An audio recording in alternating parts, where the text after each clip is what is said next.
BPFजों आंहा मोजां सोमोन्दो दं, बिदा फंबायनि सोमोन्दो दं, लोगोनि सोमोन्दो दं, बाय बाहागि जाथि खुरमानि सोमोन्दो दं। आङो BPFनाव थाङो, BPFनाबो आंनाव आलासि जानो फैयो। बेलाय मा गिदिर बाथ्रा जाखो, नङा होमबा?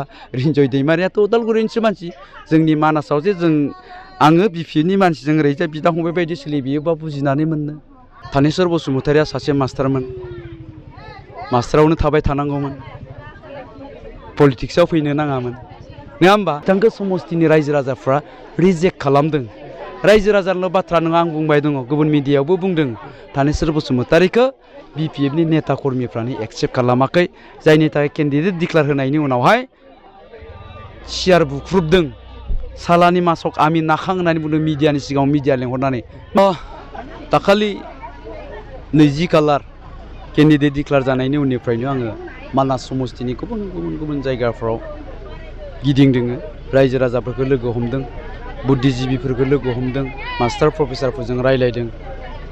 थ' रायजो राजाफ्रा मा सिन्था खालामदों, जिहेतु गिबि खेबनि थाखाय भट थुनो थांगासिनो दङ, थ' रायजो राजाफोरजों रायलायना बुजिनानै मोनदों आङो। थ' रायजो राजाफ्रा दिनैनि समाव आंनोनो भट थुनो थाखाय थियारि जादों। नैबे समाव सार BPFनि बिथांमोना फोरमायबाय दंदि नोंथाङा सावथुनजों थाबाय था, मोगथां महराव फैनाङा, बिथाङा जेननाया रोखा, थानेस्वर बिथाङा देरहाना फोरमान जाबाय होननानै फोरमायबाय दं। मा बुंगोन सार बेयाव? थानेस्वर बसुमतारिया सासे मास्टारमोन, मास्टारावनो थाबाय थानांगौमोन, पलिटिक्सआव फैनो नाङामोन, नङा होमबा? थ' पलिटिक्सआव मास्टारा फैयाब्ला, प्रफेसारा फैयाब्ला, आर्टिस्टआ फैयाब्ला, नङा होमबा? ससियेल वर्कारा फैयाब्ला, साहित्यनि एबसुनि दैदेनगिरिया फैयाब्ला, राजनितिकआव सोर फैगोन? ना बै फौसालिया मानसिफ्रा थानांगोन, नङा होमबा? खोथायासो राजनितिक, नाथाय बे राजनितिनि गेजेरजों जों समाजाव सोलायनाय लाबोनो हायो, फोसाबनाय लाबोनो हायो। जाय बिथांमोना राजनितिकखौ लामा दालां मावनायनिल' होननानै साननानै रां खामायनायनिल' होननानै साननानै लादों, बिथांमोना बे बाथ्राखौ बुंगोन फैलाया सिनेमायावनो थाबाय थानांगौ होननानै। आं बुंनो नागिराखै थानेस्वर बसुमतारिया मास्टारानो जाबाय थानांगौ होननानै, बिथांमोना बुंनायखाय आङो बुंदों। थ' बिथांमोना बायदिसिना बाथ्रा बुंखागोन, खारन दिनैनि दिनावहाय थानेस्वर बसुमतारिया जेनगोना रोखा जानानै दङ। बिथांखौ समस्तिनि रायजो राजाफ्रा रिजेक्ट खालामदों। रायजो राजाल' बाथ्रा नङा, आं बुंबाय दङ, गुबुन मिडियायावबो बुंदों। थानेस्वर बसुमतारिखौ BPFनि नेता कर्मिफ्रानो एक्सेप्ट खालामाखै, जायनि थाखाय केन्डिडेट डिक्लेयार होनायनि उनावहाय सियार बुख्रुबदों। सालानि मासक आमि नाखां होननानै बुंदों मिडियानि सिगाङाव, मिडिया लेंहरनानै। मानो? खारन बे माबायाव गोजोननाया बहा थानो? खारन जोंनि सालबारि ओनसोलनि, मानासनि ओनसोलनि मोजां दैदेनगिरि डक्टर दुलेन बसुमतारि, भाइस प्रिन्सिपाल सालबारि कलेजनि, साहित्यजोंबो बिथाङा सोमोन्दो दं, गेलेनाय बिथिङाव सोमोन्दो दं, ससियेल वर्कार सासे। थ' ससियेल वर्कार हिसाबै बिथाङा केन्डिडेटखौ मोननांगौमोन। सालबारि ओनसोलनि, मथंगुरि ओनसोलनि रायजो राजा BPFनि दैदेनगिरिफ्रा बिथांखौ लुबैदोंमोन। दिलीप स्वर्गियारि दङ, सासे गोजाम इयुथ दैदेनगिरि, सासे जुब नेता, बिथाङाबो बिदोंमोन, बिथांनोबो होआखै। अमल नार्जारि दंमोन, बिथांनोबो होआखै। दा बिथांमोन लकेल मानसि, गोरों मोजां मानसिनो होआबालासिनो सिगाङाव 10 बोसोर MLA जाखांनाय सासे सिनियर बैसोगोरा, जायखौ जोङो बेबि बुमार जेनेरेसननि मानसि होननानै बुङो, बेबायदिखौ होफैनायखौ BPFनि नेता कर्मिफ्रा जोंनो माने जास्ट जाबसिननानै होदों। मोनसे खर'आव माने मोनसे अजनल' गारनानै दोनफैदों होननानै बुंदों। 10 बोसोर MLA जानायाव जेबो मावनो हायैखायनोथ' दिनै बिथांखौ गावनि समस्ति बाक्सायाव लाखियाखै। बाक्सानि रायजो राजाफ्रा बुंदों थांनाय 10 बोसोराव बियो जेबो मावनो हायाखै, बेनो सोर भट होनो, जों भट होआ, बियो देरहाखाया होननायखायनो बिथांखौ दिनै बाक्सायाव लाखियाखै, मानासाव हरनाय जादों। थ' रिन्जय बर' बिथाङा बुंदों नोंथाङा BPFआव थांलाय फैलाय आलासि जाबाय थायो होननानै, मा बुंगोन? BPFजों आंहा मोजां सोमोन्दो दं, बिदा फंबायनि सोमोन्दो दं, लोगोनि सोमोन्दो दं, बाय बाहागि जाथि खुरमानि सोमोन्दो दं। आङो BPFनाव थाङो, BPFनाबो आंनाव आलासि जानो फैयो। बेलाय मा गिदिर बाथ्रा जाखो, नङा होमबा? रिन्जय दैमारियाथ' उदालगुरिनिसो मानसि। जोंनि मानासाव जे आङो BPFनि मानसिजों ओरैजाय बिदा फंबाय बायदि सोलिबियोबा बुजिनानै मोननो।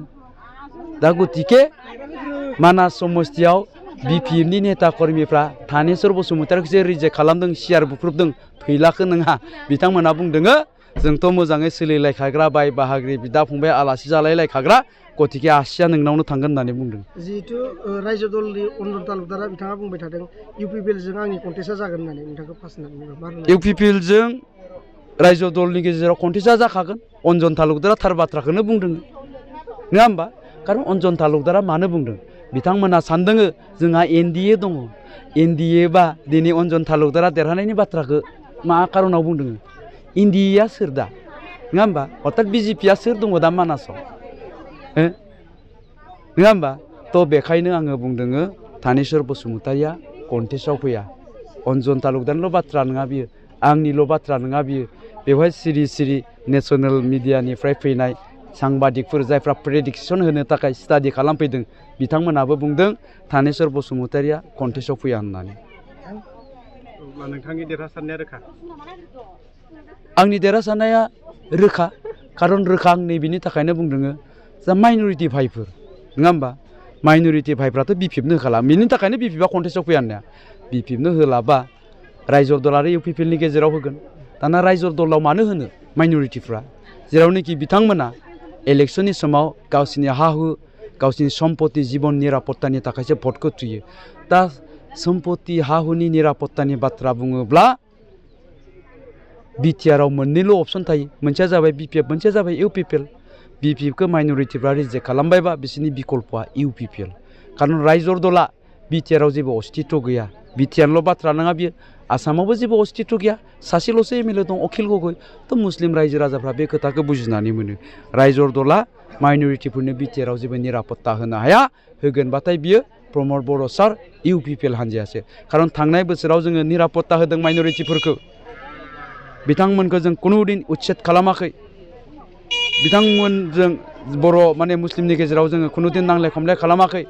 बरन्स बिथांमोननो मस्जिद लुनो थाखाय जों हा होदों बिथांमोननो 2 लाख करि फैसा होदों मस्जिदाव 250टा मस्जिदाव थ' बिथांमोना दिनै बुजिनानै मोनदों रियेलाइज जादों थांनाय बिटिसिनि इलेक्सनाव जोङो गोरोन्थि खालामदोंमोन बे गोरोन्थिखौ जों सुद्रायनोसै वी हेभ टु रेक्टिफाइ इट होननानै बुंदों दा गतिके बिथांमोना खमैबो 60% इउपिपिएलनो भट थुगासिनो दङ बाखिखिनि जोंहा एआइडिआव एसे मोनसिगोन रायजो दला मोनसिगोन दा बेखायनो आंनि देरहानाया निश्चित बेखायनो रायजो राजा नोंथांमोनखौ आं खावलायनो नागिरदों नङा होमबा आं बुंदों रायजो राजाफोरनावथ' रावनावबो मार्का बुनाय थाया बिपिएफ इउपिपिएल बिजेपि होननानै दाखालि सोरबा नांगोलाव भट थुदोंमोन बे गिदिर बाथ्रा नङा टाइम एन्ड सिचुएसनखौ लानानै सोलायनो हायो जेनखासिगोन थानेस्वर बसुमतारिया जायखौ दिनैनि सेंग्राफ्रा लाइमोनफ्रा बुंबाय थादों थानेस्वर बसुमतारिखौ बेखौ जों आबौसो जायो जोंनि बिबौ सोमोन्दोनि मानसि फिसौआ गावनि बिबौखौ गावनि दैदेनगिरि जाजानो लुबैया